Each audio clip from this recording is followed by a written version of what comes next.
আল্লাহ সূরা ইব্রাহিমের প্রথম দিয়ে বললেন আলিফ লাম রা। কোরআনুল কারীমের মধ্যে দুই ধরনের আয়াত আছে। সবাই বলেন কয় ধরন? সবাই বলেন কয় প্রকার? দুই প্রকারের আয়াত আমার আল্লাহ পাক রব্বুল আলামিন কোরআনুল কারীমে দিয়েছেন। এক প্রকারের নাম হচ্ছে মুহকামাত, আর এক প্রকারের নাম হচ্ছে মুতাশাবিহাত। মুহকামাত মানে হচ্ছে স্পষ্ট অর্থ দেবে, প্রকাশ্য অর্থ দেবে। মুতাশাবিহাতের প্রকাশ্য কোনো অর্থ নেই, এটা মুতাশাবিহাত, এটার অর্থ আল্লাহ পাক রব্বুল আলামিন ছাড়া কেউ জানে না। আলিফ লাম রা পৃথিবীর কোনো বিজ্ঞানী জানে না, পৃথিবীর কোনো গবেষক জানে না, পৃথিবীর কোনো মুফাসসির এটার অর্থ খুঁজতে যায় না। আল্লাহু আ'লামু বিমুরাদিহি বিহি, এটার অর্থ আল্লাহ এবং তার রাসূলের মধ্যে সীমাবদ্ধ। পৃথিবীর কোনো মানুষ আলিফ লাম মিম, আলিফ লাম রা, হা মিম কাফ সিন, হা মিম কাফ হা ইয়া আইন সাদ, এরকম ভাবে আল্লাহ পাক রব্বুল আলামিন 29টি সূরার শুরুতে বিচ্ছিন্ন এরকম হরফুল মুকাত্তাআত দিয়েছেন, মুতাশাবিহাতের হরফ দিয়েছেন, যেগুলোর অর্থ আল্লাহ এবং আল্লাহর রাসূল ছাড়া কেউ জানে না। পরবর্তী অংশে আল্লাহ রাসূল সাল্লাল্লাহু আলাইহি ওয়াসাল্লামের উপর আল্লাহ বললেন, কিতাবুন আনজালনাহু ইলাইকা লিতুখরিজান নাসা মিনাজ যুলুমাতি ইলান নূর। আল্লাহু আকবার।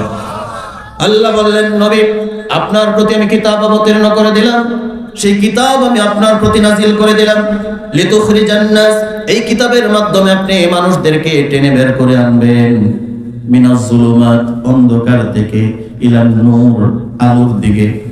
এই কিতাবের মাধ্যমে, এই কিতাব বলতে কোন কিতাব? কুরআনুল কারীম। এই কোরআনের মাধ্যমে আপনি মানুষদেরকে অন্ধকারে নিমজ্জিত, অন্ধকারের অতল গহ্বরে চলে যাওয়া জাতিগুলোকে এই কোরআনের মাধ্যমে আপনি অন্ধকারের রাস্তা থেকে আলোর দিকে নিয়ে আসবেন। সুবহানাল্লাহ। তাহলে বুঝে গেল অন্ধকার থেকে মানুষ বের হতে পারবে শুধুমাত্র একমাত্র কিতাব, সেই কিতাব হচ্ছে মহাগ্রন্থ আল কোরআনের সংস্পর্শে আসলে। ঠিক কি না? এই কোরআন এমন কিতাব, আপনার সমস্ত যোগ জিজ্ঞাসার সমাধান আপনাকে কোরআন দিয়ে দেবে।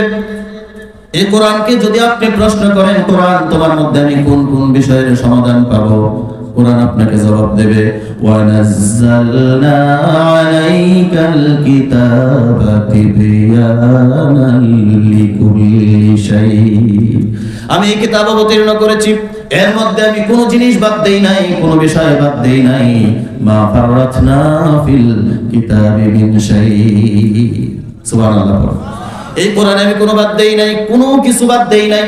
এই কোরআনকে যদি আপনি প্রশ্ন করেন, কোরআন তুমি প্রথম কোথায় ছিলে, তুমি কার পক্ষ থেকে এসেছো, কোথা থেকে এসেছো, তোমার বাড়ি কোথায়, কোরআন আপনার প্রশ্নের জবাবে বলবে, বাল হুয়া কুরআনুম মাজিদুন ফি লাউহিন মাহফুজ। আল্লাহু আকবার বলেন। আল্লাহ পাক রব্বুল আলামিন বললেন, কোরআনের বাড়ি হচ্ছে লাউহে মাহফুজ।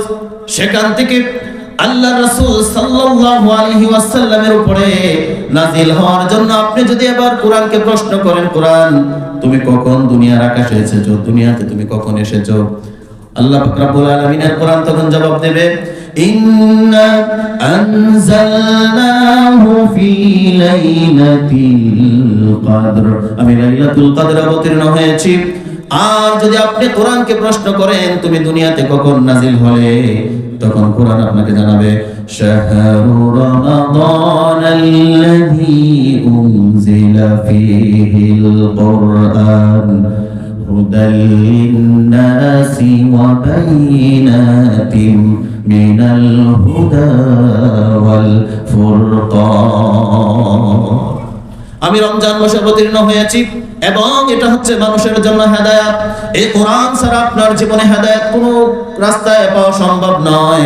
কোরআন ব্যতীত রেখে কেউ যদি অন্য কোথাও হেদায়েতের তালাশ করে, আল্লাহ তাকে হেদায়েত দেবেন না। মান আদাল্লাহুল্লাহ, এবং আল্লাহ পাক রব্বুল আলামিন এই লোককে ধরে আরো পথভ্রষ্ট করে দেবেন। নাউযুবিল্লাহ।